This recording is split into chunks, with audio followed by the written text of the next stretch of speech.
साल 1719। दिल्ली का मुगल दरबार। बादशाह मोहम्मद शाह एक सैन्य अभियान पर जाने की तैयारी में थे, लेकिन दरबार के ज्योतिषियों और खगोल शास्त्रियों में विवाद छिड़ गया। वजह? नक्षत्रों की चाल और पंचांग के आंकड़े आपस में मेल नहीं खा रहे थे। कोई नहीं जानता था कि सूर्य और ग्रहों की सही स्थिति क्या है। इसी विवाद ने जन्म दिया एक ऐसे वैज्ञानिक चमत्कार को जिसे आज दुनिया जंतर मंतर के नाम से जानती है। लेकिन क्या यह सिर्फ पत्थरों की ऐतिहासिक इमारतें हैं या 300 साल पुरानी एक अत्याधुनिक स्पेस लैब? ज्यादातर लोग सोचते हैं कि जंतर मंतर सिर्फ दिल्ली या जयपुर में है, लेकिन सच्चाई यह है कि जयपुर के दूरदर्शी महाराजा सवाई जय सिंह द्वितीय ने भारत में कुल 5 जंतर मंतर बनवाए थे। दिल्ली 1724, जयपुर सबसे बड़ा, उज्जैन भारत का मानक देशांतर, वाराणसी और मथुरा जो 1850 के दशक में नष्ट हो गया। जंतर मंतर कोई तंत्र मंत्र की जगह नहीं है।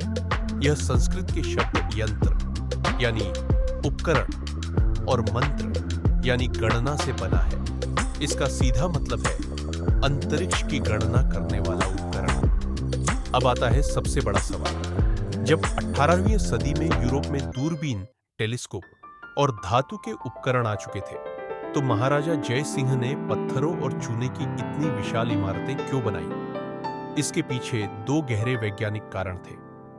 Thermal expansion, thermal expansion.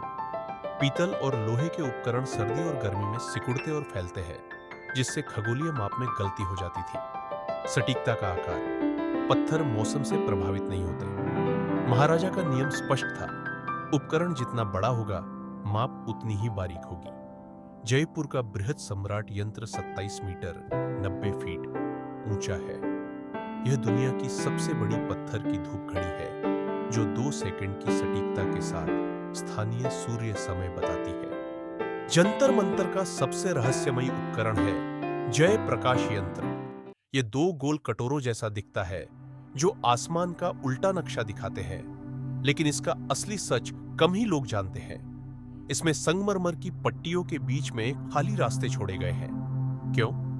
ताकि खगोल शास्त्री खुद गड्ढे के अंदर उतरकर छाया और तारों की स्थिति को बिना अपनी छाया डाले बेहद बारीकी से माप सके। इसने उस दौर में ग्रहों और 1018 तारों का सटीक डेटाबेस तैयार किया, जिसे जिज-ए-मोहम्मद शाही कहा गया। आज दिल्ली का जंतर मंतर राजनीतिक विरोध और प्रदर्शनों का केंद्र बन चुका है, लेकिन इसकी असल पहचान राजनीति नहीं, बल्कि भारत की वैज्ञानिक सोच और खगोलीय प्रतिभा है। बिना किसी आधुनिक कंप्यूटर या टेलीस्कोप के केवल पत्थरों और धूप के सहारे ब्रह्मांड को मापने की यह कोशिश भारतीय मेधा का एक अनूठा उदाहरण है। अगली बार जब आप जंतर मंतर जाएं, तो इसे सिर्फ एक पुरानी इमारत न समझें। यह 18वीं सदी का वह कंप्यूटर है जो आज भी बिना बिजली के चलता है।